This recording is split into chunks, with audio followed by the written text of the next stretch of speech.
Une image rapidement diffusée dans le teaser du prochain épisode de Koh-Lanta, le feu sacré a de quoi interpeller les téléspectateurs de TF1. On y voit Esteban avec le visage gonflé.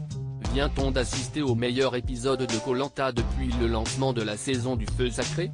Ce mardi 2 mai, TF1 a proposé le 11e volet de cette nouvelle édition. Depuis la réunification, on sent que les stratégies s'emballent et que les rebondissements se font de plus en plus nombreux. Il y a 2 semaines, on a par exemple assisté à l'abandon de Grace, permettant à Quentin de réintégrer l'aventure. Il y a 7 jours, l'une des candidates les plus prometteuses de la compétition, Elena, a été éliminée. 4 hommes sont responsables de ce départ, Quentin, Gilles, Nicolas et Frédéric, qui se surnomment les 4 fantastiques et avancent masqués face à leurs adversaires.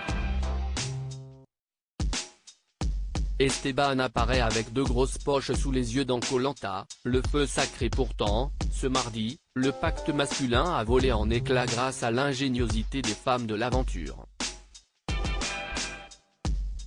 Tania, Laura, Clémence et Julie se sont rendus compte que Gilles leur avait fait la même promesse, aller jusqu'au poteau avec elle.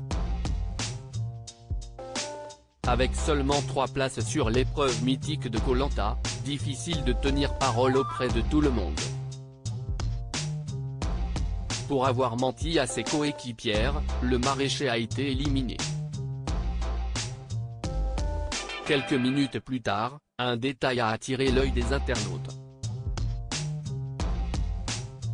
Dans le teaser de l'épisode de la semaine prochaine, on peut voir Esteban avec un sweat taché, les cheveux empagaillés sur 2 grosses poches rouges sous les yeux. Sa paupière gauche, quant à elle, a gonflé et donne l'impression que l'œil du candidat est fermé. Koh-Lanta, Cassandre et Ambre, 2 candidates défigurées par une piqûre d'insecte. Quelle mouche a donc piqué Esteban? Ou plutôt quel insecte? Si l'on ne connaît pas encore la cause de ce visage boursouflé, on peut raisonnablement imaginer que l'hypnotiseur a subi la piqûre d'une petite bête aux Philippines. Ce ne serait évidemment pas la première fois qu'une telle chose se produirait dans Koh-Lanta. On se souvient par exemple la lèvre inférieure d'Ambre dans Koh-Lanta, le totem maudit, qui avait doublé de volume pendant la nuit. En termes de bêtes qui piquent, il y en a un paquet. On n'est jamais vraiment à l'abri, avait indiqué celle qui avait été éliminée à l'issue de l'épreuve d'orientation. 4 ans plus tôt, Cassandre avait été totalement défigurée. Diagnostic, un œdème de quinqueux.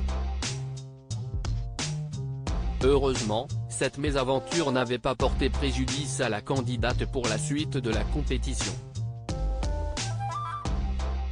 À lire aussi Koh-Lanta, combien d'abandons médicaux y a-t-il eu depuis le lancement de l'émission en 2001?